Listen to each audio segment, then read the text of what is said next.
तेजस्वी की गारंटी, हर महिला को मिलेंगे 30,000। प्रचार थमने से पहले सबसे बड़ा चुनावी ऐलान।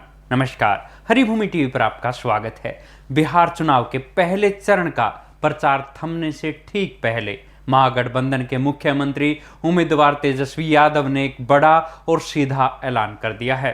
तेजस्वी यादव ने दावा किया है कि अगर उनकी सरकार बनती है तो 14 जनवरी यानी मकर संक्रांति पर महिलाओं के खाते में 30,000 रुपए की राशि भेजी जाएगी। ये वादा सीधे तौर पर बिहार की भाई बहन मान योजना से जुड़ा हुआ है। अपनी प्रेस कॉन्फ्रेंस में तेजस्वी यादव ने दावा किया कि इस बार जनता पूरी तरह से बदलाव के मूड में है और उनका वोट परिवर्तन लाने के लिए है। उन्होंने कहा कि जनता पुरानी सरकार को उखाड़ फेंकेगी। चुनावी समर के बीच प्रचार थमने से पहले ये घोषणा सीधे तौर पर महिला वोटरों को साधने की एक बड़ी कोशिश है।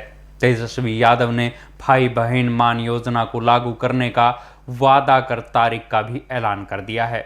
उन्होंने कहा, सरकार बनते ही मकर संक्रांति के दिन 14 जनवरी के दिन पूरे एक साल का 30,000 रुपये माता बहनों के खाते में डालने का काम हम करेंगे। ये राशि एक मुश्त भेजी जाएगी। तेजस्वी ने जीविका दीदियों के शोषण का आरोप लगाते हुए कहा कि इस सरकार में उन्हें कुछ नहीं मिलता है। उन्होंने कम्युनिटी मोबिलाइजर्स को स्थायी करने और उनका मानदेय 30,000 रुपये करने का भी वादा किया है। तेजस्वी यादव ने कर्मचारियों को भी साधने की कोशिश की है। उन्होंने कहा कि पुलिसकर्मी हो, शिक्षक हो, स्वास्थ्य कर्मी हो या अन्य कर्मचारी, उनकी ट्रांसफर पोस्टिंग गृह जनपद से 70 किलोमीटर के दायरे में ही करवाई जाएगी।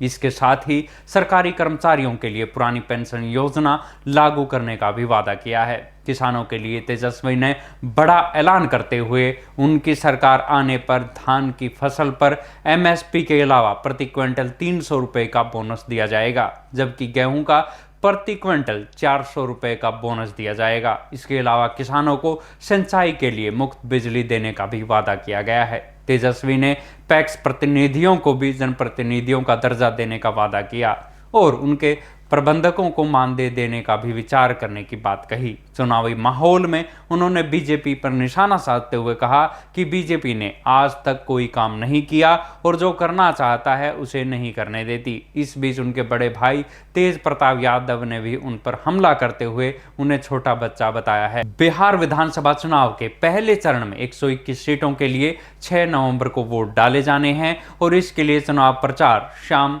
5 बजे तक थम जाएगा। प्रचार थमने से ठीक पहले तेजस्वी यादव का महिलाओं के खाते में 30,000 रुपये भेजने का ऐलान चुनाव को एक नया मोड़ देता दिख रहा है। ये देखना बड़ा ही दिलचस्प होगा कि उनके ये वादे वोटरों को कितना लुभा पाते हैं। इस पूरे चुनावी वादों के पैकेज पर आपकी क्या राय है, हमें कमेंट बॉक्स में जरूर बताइएगा।